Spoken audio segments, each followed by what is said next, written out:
अजय एक गरीब परिवार का होनहार लड़का था। वह उत्तर प्रदेश के एक छोटे से गांव में अपने माता पिता के साथ रहता था। उसके पिता एक दर्जी थे और मां खेतों में काम करती थी।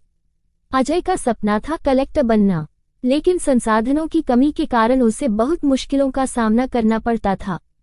हर रोज वह पुराने कपड़े पहनकर स्कूल जाता, लेकिन उसके मन में ज्ञान पाने की भूख सबसे ज्यादा थी। वह दूसरों से किताबें उधार लेता और टूटी फूटी पेंसिल से घंटों पढ़ता। एक दिन स्कूल में टीचर ने घोषणा की, इस हफ्ते होने वाली निबंध प्रतियोगिता में सबसे अच्छा लिखने वाले को जिला स्तर पर भेजा जाएगा। अजय बहुत खुश था, लेकिन तभी उसे एहसास हुआ कि उसके पास ठीक से लिखने के लिए एक अच्छा पेन भी नहीं है।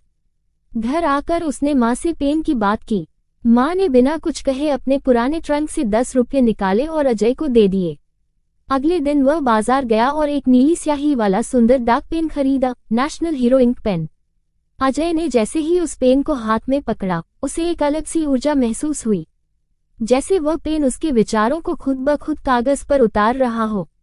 उसकी लेखनी पहले से ज्यादा सुंदर और साफ हो गई थी। प्रतियोगिता के दिन अजय ने मेरे सपनों का भारत विषय पर इतना शानदार निबंध लिखा कि टीचर खुद भावुक हो गए। उसका चयन जिला स्तर के लिए हुआ। जिला प्रतियोगिता में भी अजय ने उसी डाक पेन से लिखा और पहला स्थान पाया। फिर राज्य स्तर पर पहुंचा और वहां भी उसकी लेखनी ने सबका दिल जीत लिया। अब अजय के गांव में हर कोई उसकी तारीफ करने लगा। स्कूल में भी उसका सम्मान होने लगा। धीरे धीरे वह पूरे जिले में जाना जाने लगा, अजय जो डाक पेन वाला लड़का है। एक रात अजय ने अपने पेन को ध्यान से देखा। उसके मन में एक अजीब सा विचार आया, क्या ये पेन जादुई है? जब भी वह इस पेन से लिखता, उसकी बातें सबको छू जाती थी। उसने अपने दोस्त मनोज से यह बात कही। मनोज हंसते हुए बोला, पेन में नहीं, तेरे जज्बे में जादू है। लेकिन अजय को यकीन था कि इस पेन में कुछ खास है। समय बीता और अजय ने इंटर पास किया। अब उसे शहर जाकर आगे की पढ़ाई करनी थी। लेकिन एक दिन बस स्टैंड पर उसका बैग चोरी हो गया। उसमें उसका वही डाक पेन भी था। अजय बहुत दुखी हुआ, जैसे उसका कोई साथी छिन गया हो। वह कई दिन उदास रहा, लेकिन फिर माँ ने कहा, पेन चला गया बेटा, लेकिन जो उसने तुझमें भरोसा जगाया, वो अब तेरा हिस्सा बन गया है। अजय ने शहर जाकर दिन रात मेहनत की, किताबें पढ़ी, कोचिंग की और कई बार फेल होने के बाद आखिरकार यूपीएससी की परीक्षा पास कर ली। जब वह इंटरव्यू देने गया, वहां पूछे गए आखिरी सवाल का जवाब उसने बड़ी भावनात्मक भाषा में दिया, उस पुराने डाक पेन की कहानी सुना दी। इंटरव्यू बोर्ड के सदस्य भावुक हो उठे।